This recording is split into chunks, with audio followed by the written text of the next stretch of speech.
Well, it looks like thanks to a new report, Xbox was a lot more closer to the edge than we think, and this all just happened a few years ago. But let's break that all down up next. What's going on, guys? It's Kalo, and I'm here to give you the lowdown on all things gaming. And if you're new here, feel free to subscribe to this channel for weekly video game news content. Drop a like on the video, and welcome to the Level Up. So it looks like Xbox is on our subject matter once more, and instead of this being a feel-good story of the week, it looks like we're getting a peek behind the curtain, so to speak, as it pertains to Xbox and how just a few years ago, there was a world that we would have lived in, and I can't believe I'm about to say this, Xbox nearly shut down. Now, this damning report is headed our way thanks to this website called The Information, but because this article is locked behind a paywall, we shall pivot to the Reset Era forums, where a lot more details were shared amongst the community. Quote, in 2021, Microsoft CEO Satya Nadella faced a choice involving the company's Xbox and cloud gaming business. The company could either acquire major game studios to drive more subscriptions to its nascent Game Pass subscription service,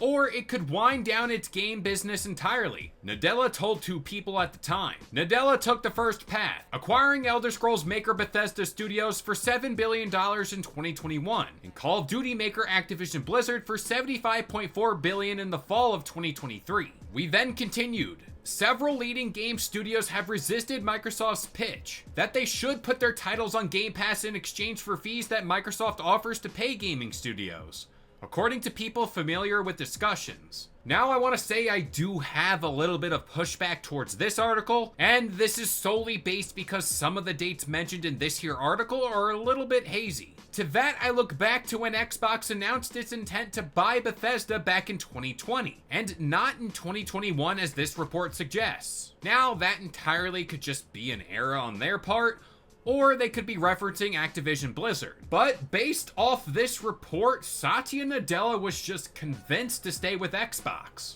Now I want to say here, this man takes a lot of heat for things overall when it comes to Xbox, but Phil Spencer, good old Phil Spencer, might have just saved Xbox once more. Back in 2017, he was the one that had to convince Microsoft to go on this acquisition spree that would ultimately get the company where they are right now. And the second time around was the Activision Blizzard merger. I also feel like this could explain why Xbox has made the changes it's made over the past few months, like the multi-platform approach being the one that got the most attention. But if these reports are true, clearly Microsoft is putting a ton of pressure on Team Xbox, and they want them to deliver not just meh results, but practically knock it out of the park month to month. If anything else good came from the Activision Blizzard merger, it was this idea that it propelled Microsoft's gaming business to its third largest business, surpassing Windows. So clearly Microsoft's gaming division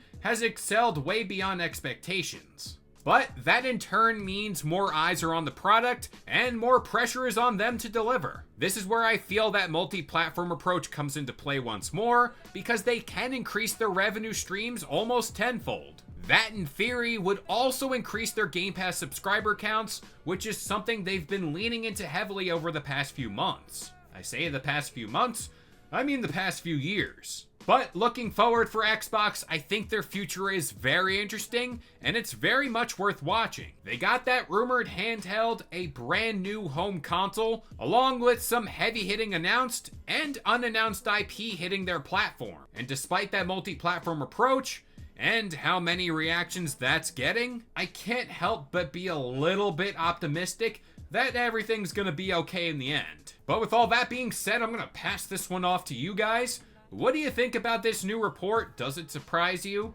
I think I know the answer there. The answer is going to be no, but let me know in the comments down below. But that about does it here. I've been Kalo. I gave you the lowdown on all things gaming, and if you're new here, feel free to subscribe to this channel for weekly video game news content. Drop a like on the video, and this has been the Level Up. Also, for those of you who do care about this channel or a little peek behind the curtain, I am filming this before Nintendo Switch 2 tomorrow, hopefully.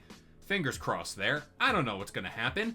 But yeah, This video is most likely gonna go up on Friday, but if the Switch 2 doesn't get revealed, here's your Thursday video.